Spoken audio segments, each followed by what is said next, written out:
Hi everybody, எல்லாரும் பத்திரமா இருக்கீங்கன்னு நான் நம்புறேன். சோ நான் இப்ப எதுக்கு வந்திருக்கேன்னா, மூக்குத்தி அம்மன் 2 படத்துல நயன்தாரா அண்ட் மீனா 2 பேருமே நடிக்கிருக்காங்க. படப்பூஜையில மீனாவை நயன்தாரா அவமரியாதையுடன் நடத்தியதாகவும் இதனால அவங்களுக்குள்ள சலசலப்பு ஏற்பட்டதாகவும் கூறப்பட்டுச்சு.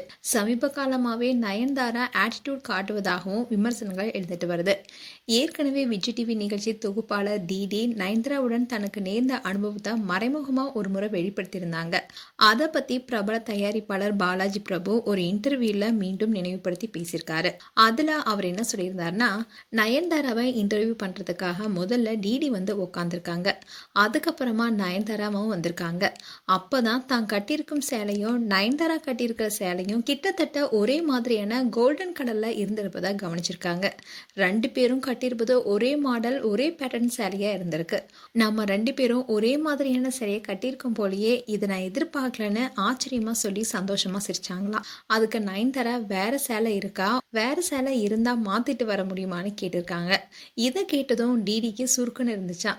என்ன இப்படி கேட்குறாங்களேனோ ஒரு மாதிரி ஆயிட்டாங்களாம். நயன்தாரா போன்ற பிரபலத்துக்கிட்ட இருந்து இப்படி ஒரு வார்த்தையை டிடி எதிர்பார்க்கலையா. ஆனா டிடி கிட்ட அந்த நேரத்துல வேற சேரி இல்லாதனாலையும் உடனே அங்கிருந்த ஷோ ப்ரொடியூசரும் நேரம் ஆயிடுச்சு ஷோக்கு போலான்னு ஒரு வழியா சமாளிச்சு அந்த இன்டர்வியூ எடுக்க வச்சிருக்காங்க. நயன்தாராவும் வேண்டா வெறுப்பா அந்த இன்டர்வியூ கொடுத்தாங்களாம். இந்நிலையில தான் டிடி மறைமுகமா வேறொரு நிகழ்ச்சியப்போ அதை குறித்து பேசியிருந்தாங்க. அப்போ டிடி என்ன சொன்னாங்கன்னா, அவங்க யாரா வேணாலும் இருக்கட்டும், எந்த உடைய வேணாலும் அணிஞ்சிட்டு வரட்டும், நான் ஆங்கரிங் செய்கிறவ, எனக்கு விருப்பப்பட்ட ட்ரெஸ் தான் நான் போட்டுப்பேன். நான் ஷோ ஆங்கரிங் செய்யும் போது அதற்கான மேக்கப் காஸ்டியூம்ஸில் கவனம் செலுத்துவது வழக்கம். என்னுடைய விருப்பத்துக்கு நான் அந்த ட்ரெஸ்ஸை போட்டிருந்தாலும் அந்த நேரத்தில் அந்த பிரபலம் கேட்டது எனக்குள்ள சின்ன முள் குத்தியது போல இருந்து மனசுல தைச்சதாகவும் சொல்லியிருந்தாங்க. இதெல்லாம் தப்பு. இது போன்ற ஆட்டிடியூட் காட்டுவதை முழுமையா நயன்தாரா தவிர்க்கணும்.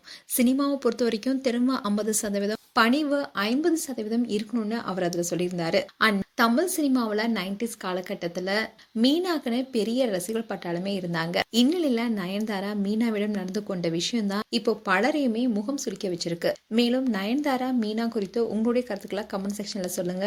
இது போன்ற வீடியோஸை பார்க்க நியூஸ் தமிழ் கிட்ஸ் சப்ஸ்கிரைப் பண்ணுங்க. மறக்காம நோட்டிஃபிகேஷன் பட்டனை கிளிக் பண்ணுங்க.